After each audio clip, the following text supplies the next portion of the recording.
Welcome, guys, to V Media, your one stop shop for trending Nigerian news. Hope you guys are good.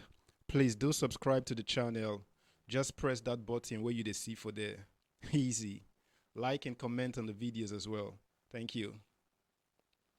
Road to 2023.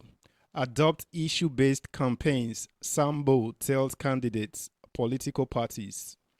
Former Vice President Nnamdi Sambo has asked candidates and stakeholders of the various political parties to adopt issue-based campaigns as the nation approaches the 2023 general election. Sambo made the call during the annual Ibrahim Babangida Legacy Dialogue which held in Abuja. In attendance were former Vice President Nnamdi Sambo, Minister of the Federal Capital Territory (FCT) Mohammed Musa Bello, Vice Presidential Candidate of the Labour Party, Yusuf Dati Baba Ahmed, Presidential Candidate of the Social Democratic Party, Adewale Adebayo. Others were former Governor of Niger State, Muazu Babangida Aliyu, former Minister of Youth and Sports, Solomon Dalong, former Minister of Special Duties, Kabiru Turaki, former Minister of Information, Labaran Maku, former Minister of State Health, Architect Gabriel Aduku, former Minister of State Works, Ambassador Bachie Yuguda, former Minister of State FCT, Chief Shuka Odom, amongst others.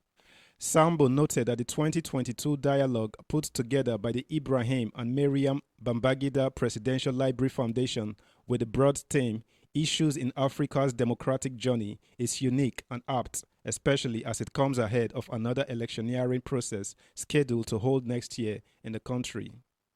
Sambo added that political stability in Nigeria's democracy is as strategic as stability in Africa's democratic journey.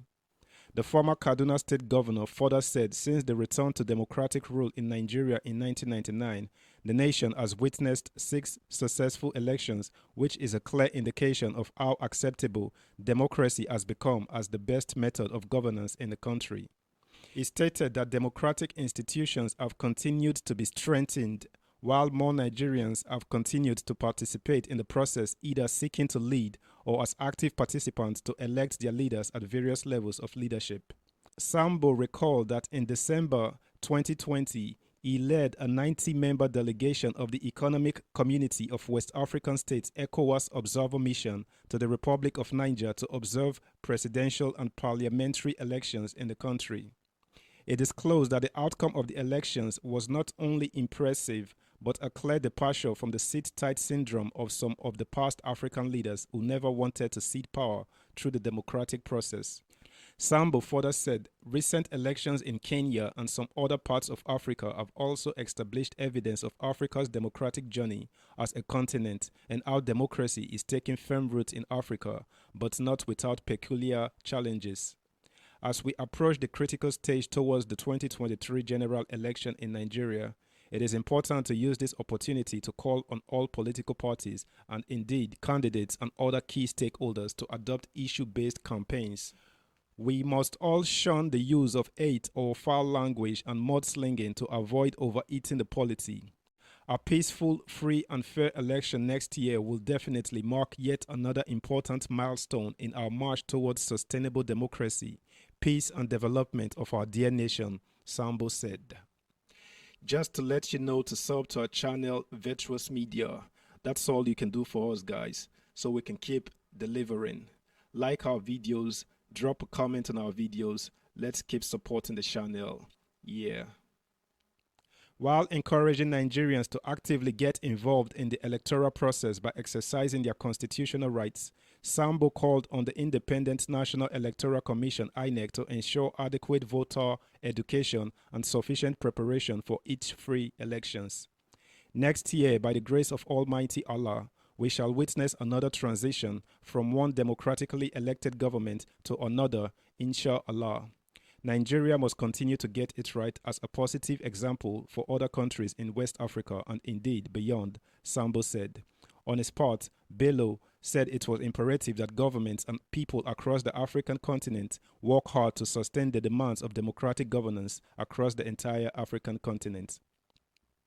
The FCT minister added that in Nigeria, the administration of President Muhammadu Buhari, building on the foundation laid by past leaders, including former President Ibrahim Badamosi Babangida, has further entrenched democratic values in the country.